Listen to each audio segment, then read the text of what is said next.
Bom dia! Louvado seja Deus por mais esse dia de vida e obrigado pela sua companhia. Olha, hoje eu tenho uma palavra curta, objetiva, mas de uma profundidade muito grande. Como é que está a sua vida? Como é que você se sente atualmente? Você se sente uma pessoa livre? Uma pessoa que pode viver a vida com alegria? Uma pessoa que tem prazer em estar vivo, que tem prazer em se reunir com as pessoas da sua igreja, da sua comunidade. Como é que você se sente em relação à sua vida? Ou você se sente uma pessoa pressionada, uma pessoa que vive pisando em ovos, no sentido figurado da coisa, uma pessoa que às vezes precisa estar sempre com muito cuidado para lidar com um e com o outro? Como é que você se sente? Se fosse para você responder numa só palavra, você se vê como uma pessoa livre ou como uma pessoa presa? Hoje é domingo, dia 17 de março de 2019. Eu sou Ney Santos e é com alegria que eu trago para você a palavra de hoje. Abra sua Bíblia na carta aos Gálatas, capítulo 5, verso 1. Para a liberdade foi que Cristo nos libertou. Permanecei, pois, firmes, e não vos submetais de novo a jugo de escravidão. Jesus Cristo morreu para nos libertar, para nos oferecer vida e vida com abundância. Jesus Cristo foi cravado e pregado naquela cruz por causa dos nossos pecados. Mas não só isso, ele veio a esse mundo para fazer aquilo que nós jamais conseguiríamos fazer: cumprir toda a lei de Deus e a lei do homem. E ainda assim, como um inocente, ser condenado à morte e morte de cruz. Foi para nos oferecer liberdade que Cristo morreu numa cruz. E esse evangelho de Jesus Cristo começou a ser espalhado pelo mundo a partir dos apóstolos que o seguiam. E esse evangelho chegou ao conhecimento do apóstolo Paulo. Na época ele ainda não era apóstolo, ele era só um fariseu, um homem que era considerado uma grande autoridade da religião judaica, Saulo de Tarso. Quando Saulo de Tarso ouve falar desse evangelho de Jesus, que desobrigava as pessoas de viver debaixo do jugo da escravidão da lei, Saulo não consegue conceber isso, Saulo não consegue digerir isso, Saulo não se conforma. E então ele se revolta, ele começa a imaginar que esse evangelho, esse movimento que começou a surgir em torno de Jesus Cristo o Nazareno, isso é uma seita, isso é uma heresia, isso merece ser exterminado. E Saulo começa a perseguir os cristãos. E em meio a essa perseguição, quando ele está indo para Damasco prender cristãos, ele tem uma experiência extraordinária com o próprio Jesus Cristo, ao ponto dele cair por terra no meio da estrada e ouvir uma voz que diz: Saulo, Saulo, por que me persegues? Quando ele pergunta: mas quem és tu, Senhor? A voz diz: eu sou Jesus. E então, a partir dessa experiência, Saulo tem uma revelação do evangelho da salvação, do evangelho da libertação, que é o evangelho do nosso Senhor Jesus Cristo. E então, tendo essa experiência com o próprio Jesus, Saulo muda o seu nome para Paulo e começa a pregar a palavra, começa a anunciar o evangelho da libertação de Jesus. E ele passa por um lugar que é chamado de Galácia. Ali uma igreja começa a se formar em torno desse evangelho, o evangelho da libertação do nosso Senhor Jesus, o evangelho anunciado por Paulo. Mas com o passar do tempo, quando Paulo vai embora daquele lugar, da Galácia, Paulo recebe a notícia de que os gálatas, os habitantes daquele lugar que haviam recebido o evangelho, eles estavam voltando a praticar as coisas da lei.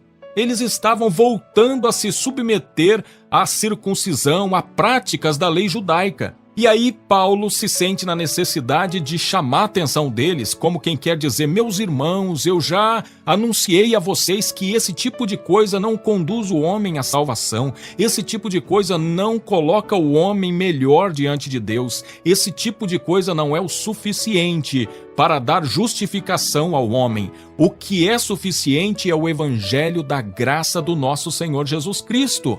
É esse evangelho que os liberta e nesse evangelho vocês podem confiar. E Paulo vai dizer essas palavras no capítulo 5, verso 1 da carta aos Gálatas: para a liberdade foi que Cristo vos libertou, permanecei, pois, firme, não vos submetais de novo a julgo de escravidão. Paulo está censurando uma atitude dos novos convertidos que, sem perceber, estavam desprezando o evangelho da graça em detrimento das ordenanças da lei dos costumes da religião judaica. E o que isso tem a ver conosco hoje, no atual momento que nós vivemos? Muitos de nós, quando recebemos o evangelho, quando chegamos à igreja, a uma comunidade de fé, nós tínhamos consciência da nossa miserabilidade. Nós, a partir de um impacto, de um encontro com Jesus, nós percebemos que nós éramos pecadores e que nada do que nós podíamos fazer era suficiente para poder nos aproximar de Deus e receber a salvação. E então, como a gente não tinha a menor condição, o que é que a gente faz? A gente aceita a graça do nosso Senhor Jesus. É mais ou menos igual uma pessoa que está num lugar com fome, sem dinheiro, alguém chega e oferece a oportunidade de lhe pagar um lanche, um salgado, uma comida, a pessoa aceita. E foi isso que aconteceu. Quando nós chegamos na igreja, nós aceitamos essa graça. Mas com o passar do tempo, quando a gente começa a ser trabalhado e tratado por Deus, a gente tem uma tendência a imaginar que foi nós é que nos tornamos melhores. Nós é que conseguimos ser agora pessoas melhores. E se a gente não tomar cuidado, nós começamos a abandonar a graça, o evangelho de Jesus e novamente nos colocamos debaixo da lei. E sabe como que se faz isso? Quando nós nos sentimos mais santos e começamos a nos permitir apontar os erros dos outros. Quando você já não tem mais o vício do cigarro ou da bebida e você vê outro que ainda não se libertou, você aponta o dedo e diz: esse é um fraco. Quando você já conseguiu ter uma disciplina de cuidar mais da forma com que você se veste e você já não usa mais aquelas roupas escandalosas que chamavam a atenção e que depreciavam você, você começa agora a apontar o dedo para aquelas outras pessoas que ainda não foram libertas daquele costume. E sem perceber a gente começa a apontar. E aí o que vai acontecer? A nossa própria consciência começa a cobrar de nós uma vida mais reta, mais justa, porque como é que nós vamos acusar os outros se nós tivermos qualquer pecado? E sabe o que acontece? Nós começamos a viver uma vida de legalismo. Nós começamos a transformar a nossa vida numa vida dura, difícil, porque daí a gente tem que se policiar, a gente já não consegue desfrutar da graça de Deus, mas a gente precisa ficar bancando o santarrão para poder acusar os outros. Nós desprezamos o evangelho da graça e nos colocamos debaixo de uma vida de legalismo e nos tornamos iguais àqueles Gálatas, para os quais Paulo escreveu. Sem perceber, quando eles começaram a praticar novamente os costumes da lei judaica, se deixar circuncidar, se deixar ficar obrigado a jejuar tantos dias por semana, fazer isso, fazer aquilo, eles estavam se colocando de novo debaixo de um jugo de escravidão. E nós muitas vezes fazemos isso. E sabe por que tem muita gente fazendo isso? Porque para muitos líderes isso significa rendimentos e submissão gratuita. Para muitos líderes, é bom que o povo imagine que precisa se submeter a essas coisas, porque assim eles conseguem faturar. Quando um povo se sente culpado, as carteiras se abrem com mais facilidade. Quando o povo se sente acusado, eles se submetem a uma escravidão de obedecer isso, obedecer aquilo. Enfim, além deles darem muito lucro, eles se tornam como vaquinhas de presépio, como marionetes que se pode controlar, levar para cá, levar para lá, fazer tudo o que lhes mandar. E eu quero convidar você hoje para orar não só por nós, mas por essas pessoas que estão vivendo essa vida de leis e de tantas outras coisas, as quais não conseguem redimir o homem, mas conseguem aprisionar a alma. Por isso eu te convido a orar. Querido Deus, Pai de bondade, de graça, de misericórdia, na manhã desse domingo eu quero convidar, meu Deus, cada pessoa que aqui está agora ouvindo essa palavra, para que nós possamos te agradecer, te louvar, te bendizer, porque o Senhor enviou o seu Filho, para por meio do sacrifício dele, da obediência dele, nós sermos libertos da escravidão do pecado.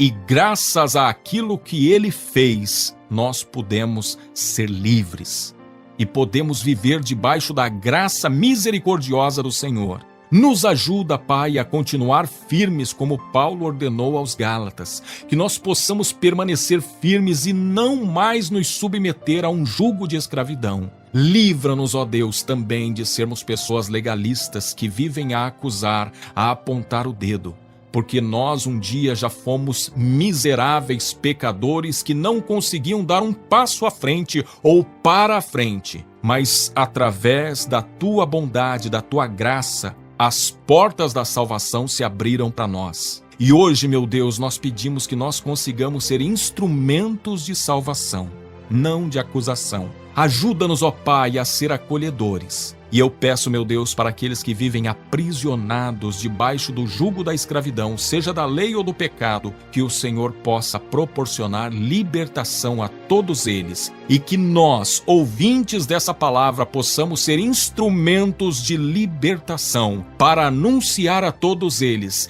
que para a liberdade foi que Cristo nos libertou. Amém. Que bom que você pôde ouvir essa palavra até o fim. Agora eu tenho um pedido especial.